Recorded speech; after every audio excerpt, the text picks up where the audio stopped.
Plano de estudos tutorados de filosofia. Tema: liberdade e determinismo. Há eventos e determinações da vida que não dependem de escolhas conscientes.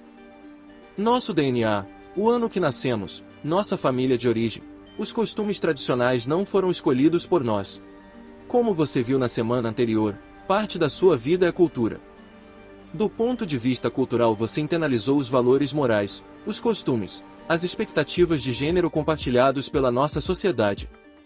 Ser filho, estudante, namorado, cidadão, são papéis sociais roteirizados por sociedades que nos antecederam. Então, de certa forma, os mortos comandam os vivos, pois foram eles que construíram as instituições reguladoras da vida em sociedade. Diante dessa avalanche de determinações naturais e culturais que recebemos, devemos pensar se é possível falar em liberdade humana, e se sim, que tipo de liberdade é esta? Liberdade e determinismo. O texto que segue evidencia a dificuldade que há entre definir a vida humana como um produto do destino, determinismo, ou como consequência de escolhas conscientes, liberdade. Talvez sejamos tentados por um sentimento de liberdade, de reconhecimento de que podemos sempre escolher, que nos aparece de súbito, mas é preciso investigar a fundo para que não sejamos pegos de surpresa. As evidências em favor da liberdade são percebidas em atos simples como querer levantar o braço, caminhar, pensar em um sorvete, etc. Aparentemente somos livres para tudo isso, devemos nos indagar se nossas ações são mesmo livres. Pensemos na situação de se matar à sede com um grande copo d'água. Podemos caracterizar este ato como sendo livre ou podemos atrelá-lo necessariamente à sede que o ocasionou, em uma relação de causa e efeito que pode ser observada em todas as nossas ações. Eis o drama em que nos colocamos. Para que fiquem mais claras as consequências éticas do nosso problema, lembrando que a ética trata de tudo aquilo que diz respeito à ação do homem, imaginemos as seguintes situações. Primeiro, que somos todos livres, podemos fazer aquilo que nos der na telha. Não há quaisquer restrições, leis, normas, obediências ou autoridades a quem devemos satisfação. Nesse cenário utópico, devemos pensar se é possível ao homem construir para si uma sociedade boa e justa, se teriam todos os mesmos direitos, etc. Basta observarmos os conflitos diários em uma sociedade regrada para imaginarmos que a liberdade total e absoluta não constituiria uma sociedade justa. Consideremos a liberdade a partir de um segundo cenário. Imaginemos agora que todos os nossos atos são condicionados por uma série de fatores, que tomados em conjunto nos permitem afirmar com algum grau de certeza quais serão as nossas escolhas. Nessa perspectiva, nada do que fizermos ou pensarmos parecerá livre. As causas de nossas ações, os condicionamentos, podem ser os mais diversos.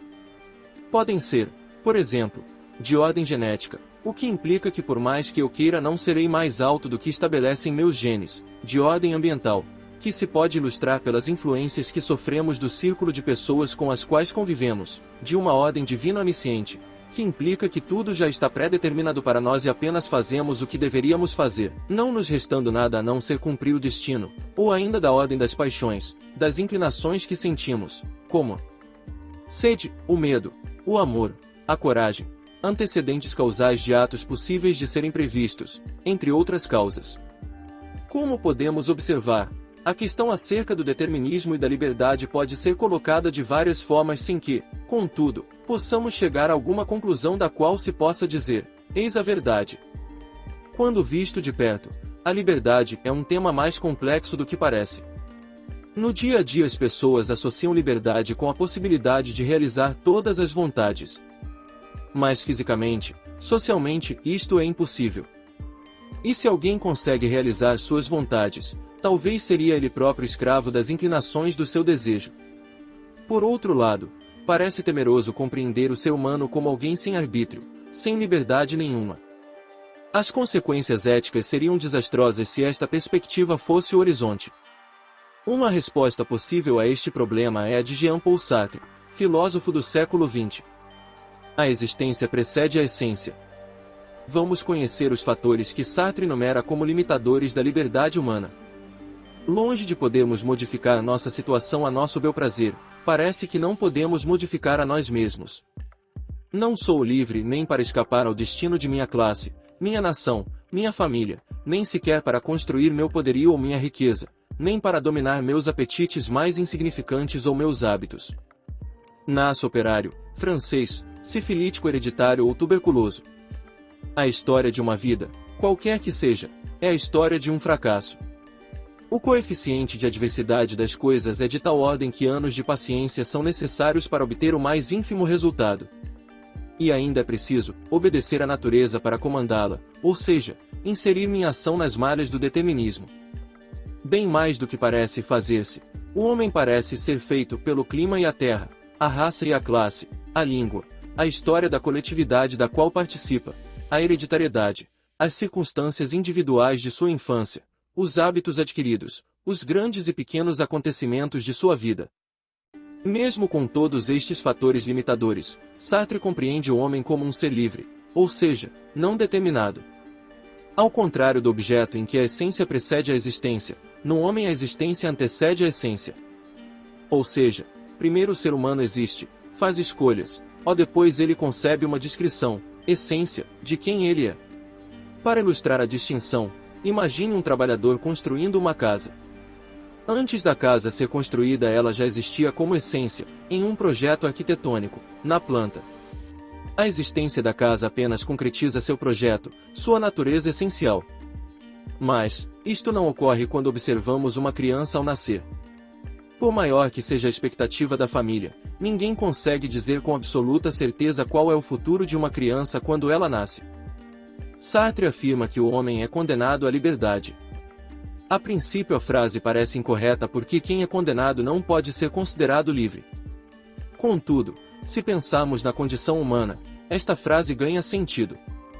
Não escolhemos nascer, não podemos escolher viver para sempre, e entre o nascimento e a morte somos responsáveis por todas as escolhas que fazemos, pois a consciência oferece ao ser humano a possibilidade de escolher.